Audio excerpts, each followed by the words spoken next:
আসসালামু আলাইকুম দেয়ার ফুয়াদ হেয়ার আপনাদের আবারও স্বাগত জানাচ্ছি সায়েন্স এক্সপেরিমেন্টের আজকের ভিডিওতে। আজকে আমরা খুবই সিম্পল একটা এক্সপেরিমেন্ট করব।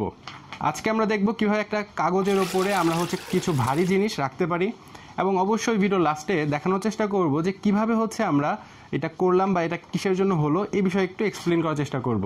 তো চলুন শুরু করা যাক। শুরু করার আগে বলতে চাই, অন্যরকম বিজ্ঞান বাক্স শিশু কিশোরদের বিজ্ঞান শিক্ষায় এক জাদুর পরশ পাথর। এটিতে রয়েছে এমন কিছু দারুণ যন্ত্রপাতি এবং ভিডিও টিউটোরিয়াল যা ব্যবহার করে শিশুরা নিজেদেরকে ভাবতে পারে খুদে বিজ্ঞানী, অনুভব করতে পারবে বিজ্ঞানের সৌন্দর্য। পাঠ্য বইয়ের বোরিং থিওরিতে কত সব সুন্দর কাজ করা যায়, কত সব দারুণ কাজ করা যায় তা আবিষ্কার করে পড়াশোনায় খুঁজে পাবে আনন্দ।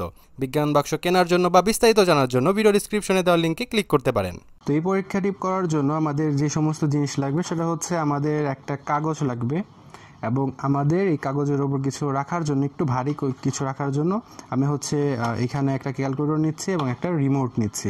আপনারা আপনার স্মার্টফোনও কিন্তু ব্যবহার করতে পারেন এই ক্ষেত্রে, বা একটু ভারী জিনিস আপনারা ব্যবহার করতে পারেন।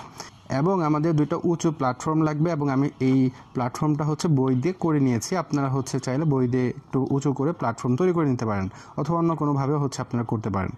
তো যাই হোক, আমরা প্রথমে যে জিনিসটা দেখবো সেটি আমরা প্রথমে এই কাগজটা এইভাবে রাখবো, এবং এইখানে আমরা এই রিমোটটা দেওয়ার চেষ্টা করব। রিমোটটা আমরা এখানে রাখবো এবং দেখবো বা দেখার চেষ্টা করব যে এটা ধরে রাখতে পারে কিনা।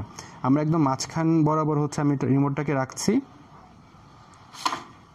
রিমোটটা দেওয়ার সাথে সাথে, কাগজের উপর রিমোটটা দেওয়ার সাথে সাথে এটা পড়ে যাচ্ছে, কিন্তু আমি চাচ্ছি যেন এটা না পড়ে যায়। তো এই জন্য আমি কী করতে পারি, তো এখন আমরা যে কাজটি করব সেটা আমাদের এই কাগজটা আমরা একটু ঢেউ ঢেউ করে নিব, একটু ভাঁজ করে নিব, ভাঁজ করে ঢেউ ঢেউ করে নিব।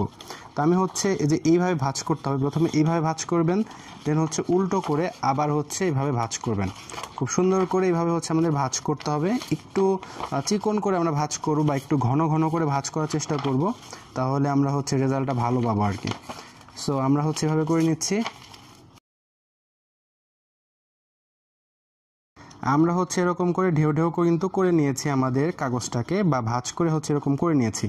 সো আমরা এখন কি করব, আমরা এই কাগজটাকে এইখানে রাখবো, এবং রাখার পরে এখন আমরা দেখার চেষ্টা করব যে আমরা এই ক্যালকুলেটর এবং রিমোটকে এটার উপর রাখতে পারি কিনা। তো প্রথমে আমরা রিমোট দিয়ে ট্রাই করব। আমরা কিন্তু প্রথমে দেখেছিলাম রিমোটটা কিন্তু পড়ে গিয়েছিল।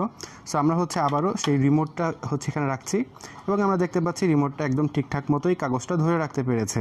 সো আমি এখন কি করব, আমি ক্যালকুলেটর রাখার চেষ্টা করব এখানে। সো ক্যালকুলেটর দিয়ে দিচ্ছি, এবং দেখতে পাচ্ছি ক্যালকুলেটরও কিন্তু ঠিক মতোই এটাকে ধরে রাখতে পেরেছে। এই যে মাঝামাঝি দিয়ে দিচ্ছি আমি, দেখতে পাচ্ছেন আপনারা সবাই যে ক্যালকুলেটর কিন্তু ঠিকঠাক মতো এখানে রয়েছে। আমি যদি চাই যে এটার উপরে একটু ভার দেওয়ার জন্য, একটু বেশি ভার দেওয়ার জন্য আমি রিমোটটাকেও এখানে দিচ্ছি, এবং আমরা দেখতে পাচ্ছি রিমোট ক্যালকুলেটর দুইটাই কিন্তু আমাদের কাগজটা, এই সিম্পল কাগজটা কিন্তু ধরে রাখতে পেরেছে, যেখানে কিনা আগে সিম্পল রিমোটটাকেই কিন্তু ধরে রাখতে পারি নাই। ক্যালকুলেটরের তুলনায় কিন্তু রিমোট অনেক হালকা, তারপরেও কিন্তু রিমোটটা ধরে রাখতে পারে নাই, কিন্তু এখন আমরা দেখতে পাচ্ছি দুইটাই ধরে রাখতে পেরেছে। তো চলুন জানার চেষ্টা করি কেন এই কাগজটাকে যখন আমরা প্লেন করে দিয়েছিলাম তখন কেন রিমোটটাকে ধরে রাখতে পারলো না, এবং যখন ভাঁজ করলাম তখন কেন আমরা এই রিমোট ক্যালকুলেটর রাখতে পারলাম। এই বিষয়টা এখন আসুন একটু জানার চেষ্টা করি। তো এখন আসুন জানার চেষ্টা করি, আমাদের প্লেন কাগজের উপর যখন আমরা কোনো ভারী জিনিস রেখেছিলাম তখন কেন সেটা সেই প্লেন কাগজের মধ্যে থাকলো না, পড়ে গেল, এবং কিসের জন্য আমরা যখন ঢেউ ঢেউ করে দিলাম তখন কেন সেই কাগজটা সেই ভারী জিনিসগুলো বা রিমোট বা ওই জিনিসগুলো কীভাবে রাখতে পারলো, এই বিষয়টা জানার চেষ্টা করব। এটা একদম সিম্পল একটা বিষয়। সেটা আমরা যখন একদম প্লেন কাগজের ওপরে আমরা যখন রিমোট বা ক্যালকুলেটর রেখেছিলাম তখন সেই ভরটা, ক্যালকুলেটর বা রিমোটের ভরটা একদম সরাসরি ওই জায়গাটাতে, যে জায়গায় রেখেছিলাম কাগজের মধ্যে, ওই জায়গাটাতেই ছিল। কাগজের ওই অংশটুকুর এতটুকু ক্ষমতা ছিল না, ওই ক্যালকুলেটর বা রিমোটটাকে ধরে রাখার এতটুকু ক্ষমতা ছিল না, এর জন্য সে ওটাকে রাখতে পারে নাই। কিন্তু যখন আমরা ঢেউ ঢেউ করে দিলাম তখন আমরা ওইটার ওপর যখন রিমোট রাখলাম বা একটু ভারী জিনিস রাখলাম, তখন সে ওইটার ভরটাকে চারদিকে ছড়িয়ে দিয়েছিল। চারদিকে ভরটা ছড়িয়ে দেওয়ার কারণে খুব সহজভাবেই কিন্তু রিমোট এবং ক্যালকুলেটরকে খুব সুন্দর মতোই রাখতে পেরেছিল।